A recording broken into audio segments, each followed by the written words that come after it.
如今《庆余年》第2季已经正式开机，相信最快明年就能和大家见面了。而如今时隔第1季的播出，已经经过了4年的时间，那么大家是否还记得在第1季中的名场面都有哪些吗？今天乐风就来带大家回忆一下剧版《庆余年》中的10大名场面。第10个，自己人为什么这么猥琐？这个名场面是费介第1次去找范闲的时候发生的。当时范闲虽然身体年纪小，却有着现代人的记忆，而且从小就被五竹教导练习霸道真气防身。费介大晚上偷偷摸摸地进入范闲的屋中，自然是被范闲当做了去刺杀他的人，所以便被范闲前前后后砸了3遍呢。在五竹告诉范闲费介的身份后，小范闲才有了这个名场面：自己人为什么长得这么猥琐呀？第9个，老娘乐意。在柳姨娘带着范闲入宫去给宫里的那些娘娘请安的时候，范闲也得知了柳姨娘是宜贵嫔的堂姐，而且南庆皇室素来对于柳家恩重。当时范闲也问出了一句：既然柳姨娘身份如此尊贵，那么为何要嫁给范建呢？柳姨娘直接霸气地回应了一句：老娘乐意。也就是因为这句话，让不少人都对柳姨娘的印象十分深刻吧。第8个，插旗挑衅上京城百姓。在范闲出使北齐的时候，在上京城中，他明确地感觉到了北齐对他的敌意，纷纷对着范闲谩骂和扔菜帮子。但范闲最不怕的就是挑衅了，当时他直接跳上了马车，拿出了南庆旗帜，插在了车顶之上，还在言语上羞辱了围观的北齐人，向他们直接宣战。这一个名场面也是直接灭了北齐的威风。第7个，登高。在范闲去参加京都诗会的时候，因为私生子的身份，郭炮坤压根就看不起他。当时范闲直接以杜甫的一首《登高》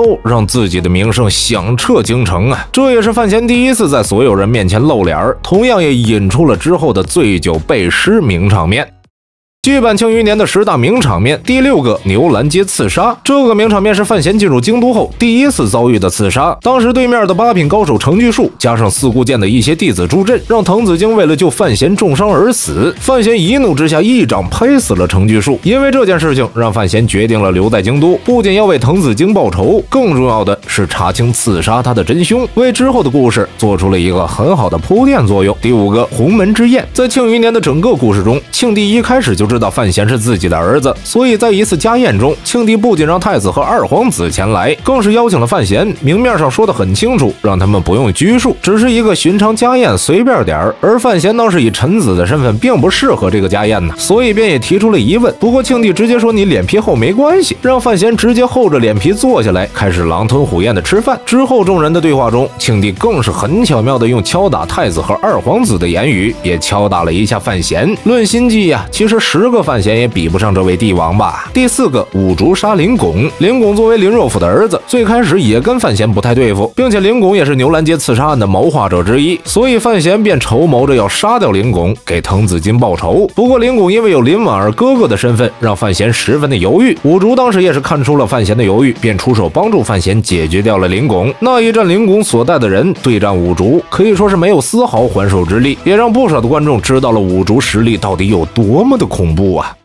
剧版《庆余年》的10大名场面，第3个，陈萍萍和庆帝联手忽悠林若甫。在林拱被杀掉后，林若甫为了自己的儿子，也必须要查出幕后凶手。他认为自己儿子的死本就是陈萍萍的监察院失职，因为这么久了，陈萍萍还没能找到凶手，甚至让范闲、太子和2皇子等人开始当面对质。当时陈萍萍直接称杀死林拱的是东夷城的四顾剑，因为普天之下也只有四顾剑有这样的能力。而庆帝也知道陈萍萍在撒谎，不过却顺水推舟，令人下诏书讨伐北齐。这一出双簧戏啊，也是十分精彩的画面，在场的每个人都有着800个心眼子。第2个，醉酒背诗。在祈年殿上，长公主请来了庄墨涵构陷范闲抄袭，打算让范闲身败名裂。不过范闲却直接醉酒背诗100篇，而且这些诗句全都是名流千古的经典作品。背完后还当众羞辱了庄墨涵，让庄墨涵这个德高望重的老先生吐血昏死了过去。这一幕也让范闲拥有了诗神的名号。总的来讲，就一句话呀，没事多读书多看报，不然穿越到古代也是个废物啊。第1个，可否与小生共推牌九。范思哲早期并没有被范建发现长处，只是十分的爱钱，但范闲却看出了范思哲是一个十分精明的人，能够不用算盘计算出庞大的数字，在敛财方面是颇有头脑的。在初次见到叶灵儿的时候，范思哲就贱兮兮的上前问出了这句话：可否与小生共推牌九啊？之后范建也因为范闲的原因答应满足范思哲的一个要求，求，范思哲便提出了要跟父亲推牌九，在牌桌上大杀四方，直接将范建、柳如玉和范若若的钱赢了个精光，也是范思哲早期的一次高光了。而范闲当时并未上桌，只是在一旁看着，不然他的家底儿恐怕也被范思哲掏光了。好了，今天的内容到这里就结束了，大家有什么观点的话，欢迎在下方留言互动。最后走之前，不要忘记关注乐风啊！